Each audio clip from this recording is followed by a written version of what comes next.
Mallapalli division, Afzal सागर community hall sir के ताल्लुक से हेल्प डेस्क ऑर्गेनाइज किए हैं हमारे डिवीजन प्रेसिडेंट वसीम। आज सबसे गर्म सब्जेक्ट तेलंगाना का और खुसूसी हैदराबाद का सर है, और मैं सीईओ तेलंगाना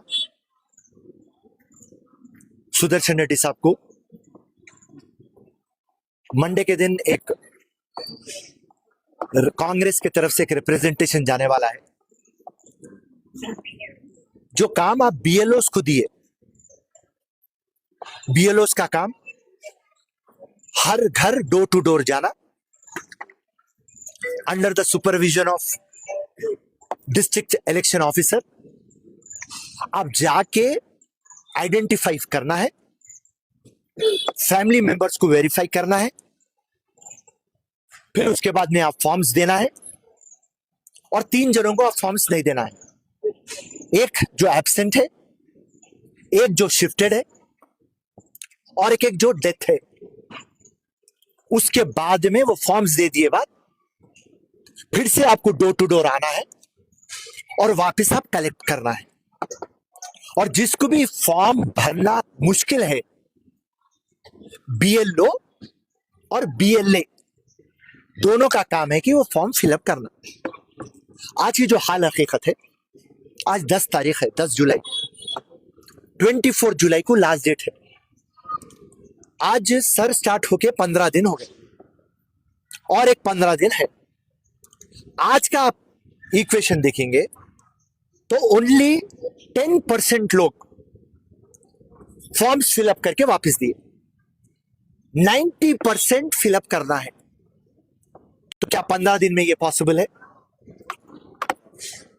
तो हम इलेक्शन कमीशन को रिक्वेस्ट करेंगे कि आप टाइम को एक्सटेंड करिए। और रही बात जो हमारा अपोजिशन है, एमआईएम पार्टी, असदुद्दीन की रात की नींद, दिन का चैन उड़ा हुआ है। एक ही बात करते हैं सर, और ये बात बोलते हैं आप, कई रिप्रेजेंटेशन दिए आप हमारे मुख्यमंत्री रेवंत रेड्डी साहब को कि परमानेंट रेसिडेंट सर्टिफिकेट आप इश्यू करो। मैं भी रिक्वेस्ट कर रहा हूं हमारे मुख्यमंत्री साहब से, असदुद्दीन जो बात बोल रहे हैं, मेहरबानी करके आप उसको कंसीडर करो। उसके बाद में असदुद्दीन बोलते कि 12 जो डॉक्यूमेंट है वो कम है,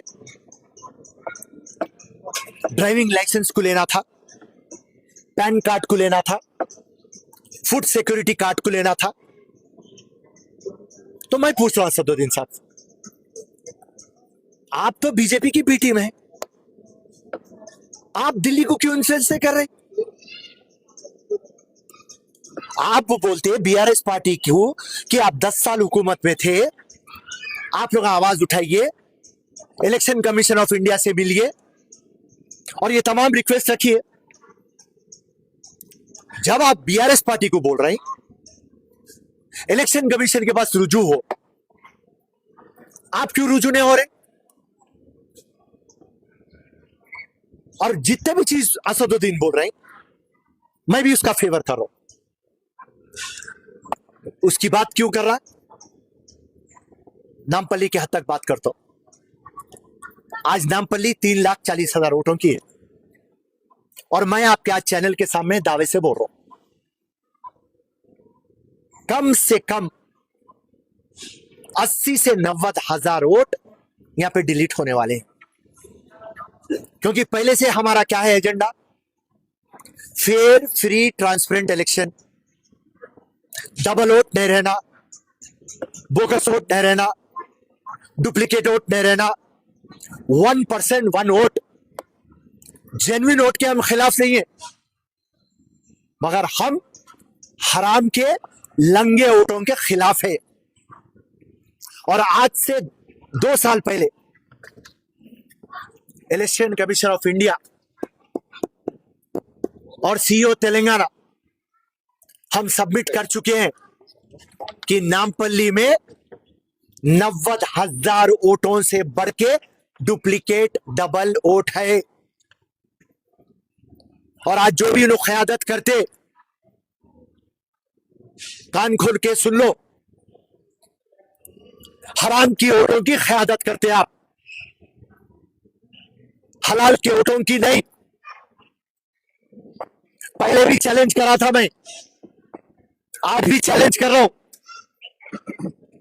असदुद्दीन को चलते मक्का मस्जिद में, उठाते कुरान और बोलते कि डबल वोट डुप्लीकेट वोट हटेंगे। मैं जब भी नेक्स्ट मंथ जैसा क्लेम्स और ऑब्जेक्शन आएगा, क्लेम्स और ऑब्जेक्शन का पीरियड जैसा ड्राफ्ट रोल में लिस्ट बनेगी, उसके बाद मैं ये 80 से 90,000 वोटों का मैं ऑब्जेक्शन डालने वाला हूं। आप वकीलों की मीटिंग बुलाते, वकीलों को बोलते कि आपका सपोर्ट होना हमारे को, जब भी क्लेम्स ऑब्जेक्शन आएंगे आपकी मदद की जरूरत है। हर कॉन्स्टिट्यूएंसी में मैं 20 वकीलों को डाल रहा हूं, तो मैं यहां से असदुद्दीन को बोल रहा हूं, नामपल्ली में 100 वकीलों को डालो आप। वकीलों की इंटेग्रिटी के ऊपर मैं डाउट नहीं कर रहा हूं, वकीलों का प्रोफेशन को मैं बहुत इज्जत करता, उनकी नॉलेज, उनकी विजडम पे 0.1% भी मैं डाउट नहीं करता, मगर मेरे पास पहले से प्रूफ है। तो जैसा मैं पहले बोल चुका हूं, आज फिर से एक टाइम बोल रहा हूं, जैसा पहले डिलिमिटेशन से पहले आसिफ नगर था 2,20,000 2,30,000, उसी तरीके से नामपल्ली को वापस में वैसा छोटा कर देने वाला हूं। आप कितनी भी मेहनत कर लो, सर को तो आप धोखा नहीं दे सकते। कौन सी दूसरी कॉन्स्टिट्यूएंसी को फायदा है या नुकसान मेरे को नहीं मालूम, मगर नामपल्ली को तो फायदा है, क्योंकि नामपल्ली में पहले से हम होमवर्क करे सो है और हमारे पास टोटल प्रूफ है। मैं तमाम चीजें परमानेंट रेसिडेंट कार्ड क्यों बोल रहा हूं, क्योंकि कल के दिन डिलीट हो जाएंगे वोट, असदुद्दीन रोएगा, अरे भाई इनकी गवर्नमेंट परमानेंट रेसिडेंट सर्टिफिकेट नहीं इशू करी, फूड सिक्योरिटी कार्ड को नहीं लेके आई, पैन कार्ड को नहीं लाई, ड्राइविंग लाइसेंस को नहीं लाई। अरे 50% तो गरीब के पास बर्थ सर्टिफिकेट रहता नहीं।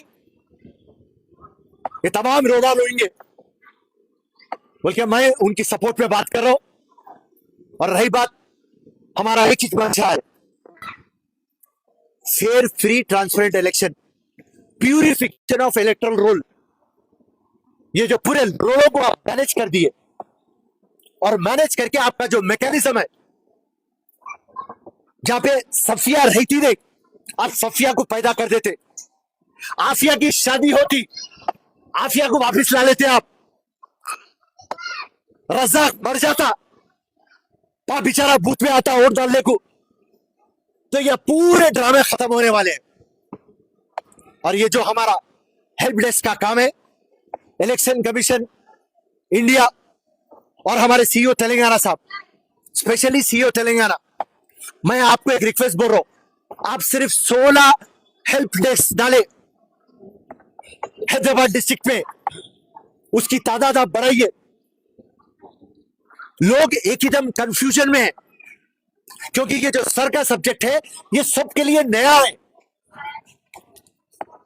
और जहां पर आबादी बीपीएल की है, below poverty level, economically marginalised लोग हैं, वहां पे उनको पढ़ना नहीं आता, उनको समझ में नहीं आ रहा।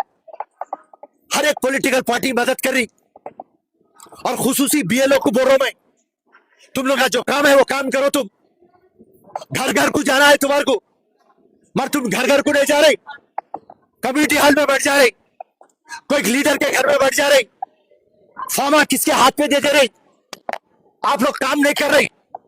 और सीओ तेलंगाना में को ये बात बोले, हर टाइम जब भी बीएलओ आएगा, पढ़ा लिखा आएगा, अरे पूरे आधे तो अनपढ़ है, उनको पढ़ना नहीं आ रहा। अब अफजल सागर को,